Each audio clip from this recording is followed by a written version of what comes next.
അളിയാ സെറ്റി ഓജോ board settee. അപ്പൊ എങ്ങനെയാ തുടങ്ങിയല്ലേ?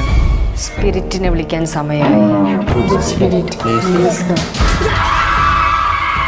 എന്തോരു ബഹളം കേട്ടെ. അളയൊന്ന് അവിടം വരെ ഒന്ന് പോയി നോക്കൂ. ഇതൊക്കെ ഉപബോധ മനസ്സിൽ തോന്നുന്ന ഓരോ തോന്നലുകളാണ്. പണ്ട് പടവലത്ത് വെച്ചേ കളിച്ചാന്റെ അനർത്ഥങ്ങൾ ഇതുവരെ മാറിയിട്ടില്ല.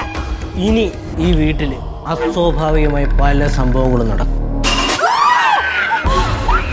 നമ്മുടെ എല്ലാവരുടെയും റിക്വസ്റ്റ് മാനിച്ചിട്ട് ഹൊറർ എപ്പിസോഡ് ഉപ്പും മുളക് നമുക്ക് വേണ്ടിയിട്ട് കൊണ്ടുവന്നിരിക്കുകയാണ്. അപ്പോൾ ഒരു ഓജോ ബോർഡിന്റെ ഒരു കേസ് വെച്ചിട്ടാണ് വന്നെങ്കിൽ നമുക്ക് പണ്ട് ബാലുച്ചനൊക്കെ ഉണ്ടായിരുന്നപ്പോൾ ഇതേപോലെ എപ്പിസോഡ് അയാളെ അറിയാം. അപ്പോൾ അതിൻ്റെ ഒരു റെഫറൻസ് ഇപ്പോൾ ഭവാനി അമ്മ ഈ ഒരു എപ്പിസോഡിലും പ്രൊമോയിലും പറയുന്നുണ്ട്.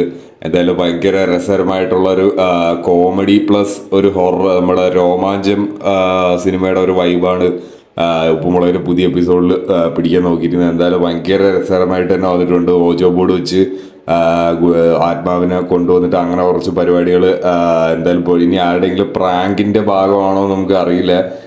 സിദ്ധുവിനെ പറ്റിക്കാൻ വേണ്ടിയിട്ട് അവർക്ക് കേശു അങ്ങനെ ഒപ്പിക്കുന്നതാണോ എന്ന് അറിഞ്ഞുകൂടാ. എന്തായാലും നമുക്ക് എപ്പിസോഡ് കണ്ടു തന്നെ അറിയാം. അതൊരു സോള് വന്നതാണോ എന്ന് നമുക്കുള്ളത് എപ്പിസോഡ് കണ്ട് തന്നെ നമുക്ക് തീരുമാനിക്കാൻ പറ്റും. എന്തായാലും നമ്മൾ നമ്മുടെ കമൻസ് എല്ലാം അവർ കാണുന്നുണ്ട് എന്നുള്ളതിൻ്റെ ഒരു തെളിവാണ് ഇപ്പം ഹൊറർ എപ്പിസോഡ് വന്നേക്കുക. അപ്പോൾ നമുക്ക് ഇഷ്ടമുള്ള എപ്പിസോഡ്